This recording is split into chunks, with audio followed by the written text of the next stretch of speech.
Fala, meu povo, tranquilo? Vamos lá, agora a gente vai para a parte de mate 2.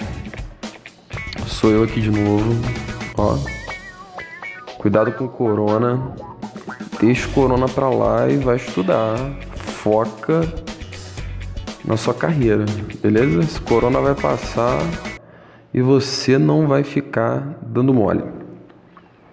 Vamos lá, a parte de mate 2, a gente começa com uma geometria espacial básica,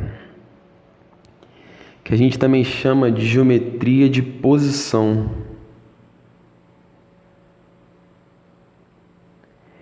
E qual é a questão aqui que eu já vou passar para vocês?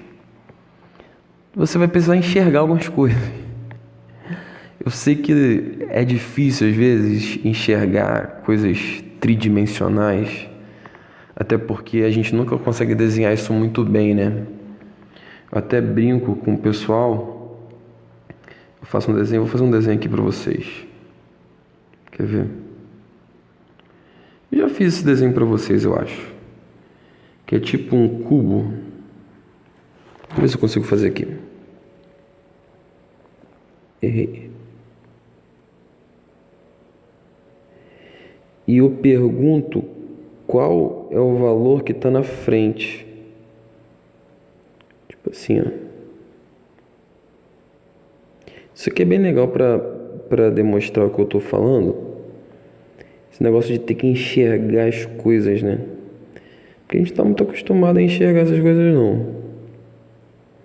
Mas não é impossível. Quando a gente desenha assim,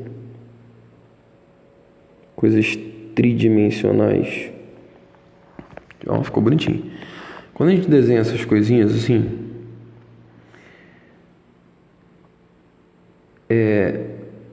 pode acontecer alguns erros na visão, né?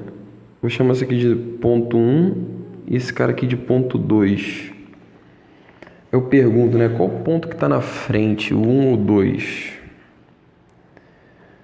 Aí o cara olha, é o 1, é o 2, né? Fica meio confuso, assustado. Mas enfim, isso daqui é só uma maneira de ilustrar como a nossa visão às vezes é falha para aquilo que é tridimensional.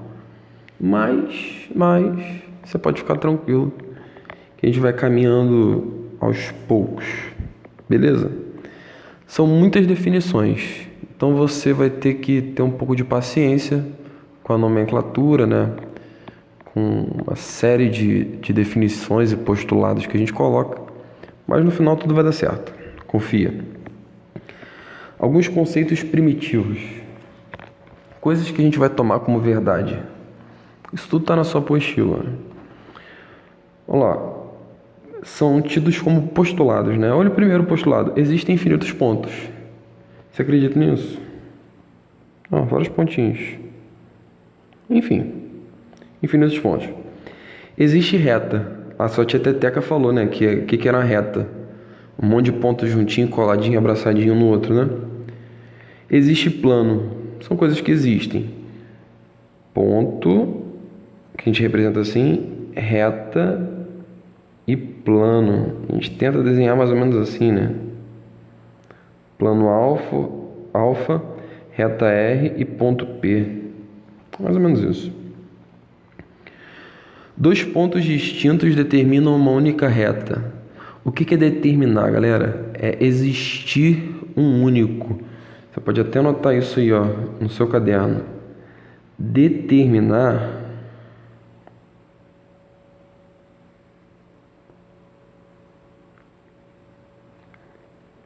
nada mais é do que existir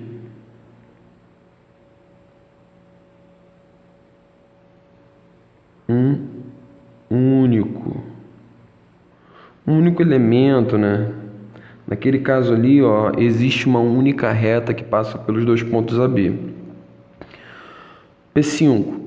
Por três pontos distintos não colineares passa um único plano. A mesma coisa, fica determinado, né? Três pontos distintos não colineares, só existe um plano que passa ali.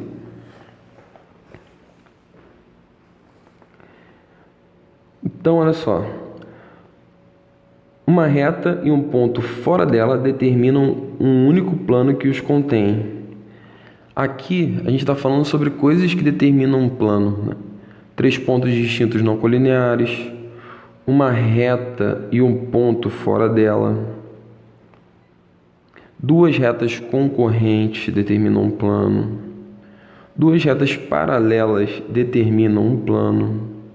Isso, ó. Tranquilo? Não vem me dizer que está complicado, não. Beleza? Vamos continuar. O sexto postulado aí, ó. Dado uma reta e um ponto A fora dela, existe uma única reta paralela a R que passa por A. Vou fazer esse desenho para você entender. Ó, eu tenho uma reta R e um ponto P. Ele está falando que só existe uma reta que passa pelo... Eita, tirei o negócio do lugar. Vai voltar. Pronto. Ele está falando que só existe uma reta que passa pelo ponto P e que seja paralela a R. Beleza? Basicamente isso. Aqui são 2 definições importantes. Ele coloca que um ponto P divide uma reta ao meio, ou melhor, em 2 partes. E uma reta divide um plano em 2 partes.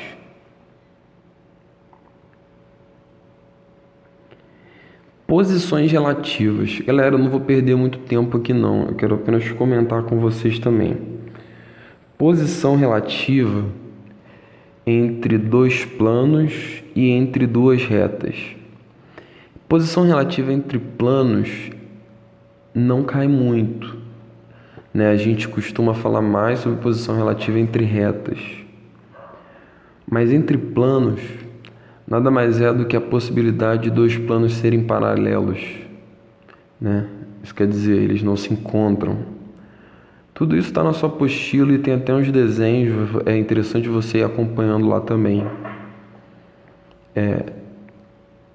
Planos podem ser paralelos, planos podem ser coincidentes, tipo um em cima do outro, e planos podem ser concorrentes, beleza?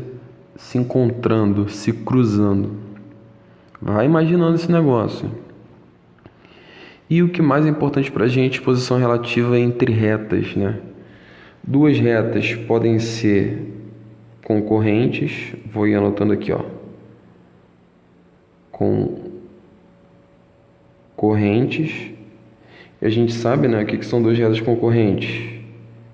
Retas que se encontram num único ponto. Beleza? Deixa eu apagar isso aqui. 2 retas podem ser coincidentes, uma em cima da outra. Beleza? Não vou nem anotar isso não. Caso trivial, né? Uma em cima da outra. Retas podem ser paralelas.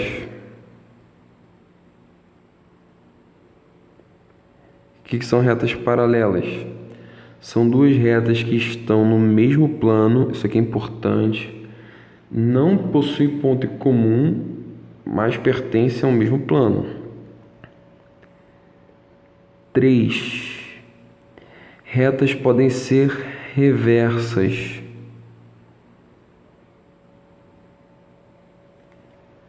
Tranquilo? O que são retas reversas? Olha para cá, olha para o cubo aqui que você vai ver. Essa reta R e essa reta S. Se você olhar nesse desenho, tá vendo? Elas não se encontram. Só que elas não possuem um plano em comum. Elas não são paralelas. Então elas são chamadas de reversas. Retas que não se encontram também não possuem ponto em comum. Beleza? Uma outra classificação que eu até destaquei aqui são as perpendiculares, que nada mais são do que retas concorrentes que formam um ângulo de 90. Retas ortogonais, que são retas reversas, né? São retas reversas que projeção de uma sobre a outra dá um ângulo de 90 graus. Tranquilo? Toda reta reversa, toda reta ortogonal, ela é reversa, mas nem toda reversa é ortogonal. Eu quero fechar aqui falando sobre projeção ortogonal. O que é isso? Vou até apagar isso aqui. Não sei quem já viu aqui o filme Vida de Inseto. Já viu? Dessa formiguinha aí. Então, esse filme é muito legal, né? Aqui em casa a gente vê direto. A gente sempre reúne a família domingo à tarde para ver Vida de Insetos. Tem uma hora do filme que as formiguinhas vão construir um pássaro, né? Não sei se você lembra. E elas constroem o pássaro usando uma técnica muito interessante, uma técnica de uma projeção. Elas fazem uma folhinha, não sei se você vai lembrar. As formigas cortam o formato do pássaro na folha, sobem a folha e o sol faz com que aquela sombra cria o formato, né, do pássaro no chão e eles começam a montar o pássaro. É muito interessante porque essa imagem desse filme é uma imagem de uma projeção, só que não é uma projeção ortogonal. Presta atenção aqui.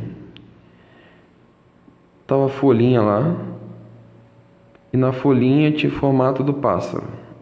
Vamos pensar que isso aqui era o pássaro. Acredita. E quando o sol batia aqui, os raios ampliavam a imagem e faziam com que essa imagem ficasse maior aqui assim no chão, né, projetada. Certo? Muito bom o desenho, né? Isso é um tipo de projeção, só que não é uma projeção ortogonal. Por que não é uma projeção ortogonal? Porque se você observar esse raio aqui, né, esse feixe de luz, ele não bate com o solo formando um ângulo de 90, chamado de alfa. Forma um ângulo qualquer. O que seria uma projeção ortogonal? Nada mais é do que a sombra, né, a projeção de um objeto no solo, né? Pensa aqui, né, que eu tenho um solo aqui, ó.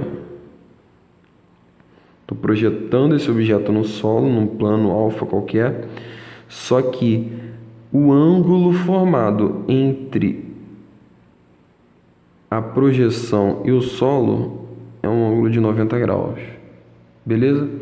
Isso é uma projeção ortogonal. A prova do Enem gosta bastante de cobrar questões de projeção ortogonal. Você vai ver na sua apostila questões desse tipo assim, ó. Você tem uma pirâmide, por exemplo. Não são questões difíceis, né? Você tem uma pirâmide e uma formiga faz um trajeto. Ó, a vida de inseto de novo. A formiga faz um trajeto, né, na pirâmide, tipo, subindo na aresta, para aqui no meio. Enfim, vai andando, depois desce pelo meio da face até aqui. Não lembro muito bem como é que é a questão. Mas a questão pede qual é a projeção da trajetória da formiga no plano da base da pirâmide. Nada mais é do que você entender qual é a sombra da formiga nessa base, quando todos esses feixes de luz formaram um ângulo de 90 graus, né, com essa base. Beleza? Vou compartilhar com vocês algumas questõezinhas sobre isso depois. Valeu, galera. Abraço.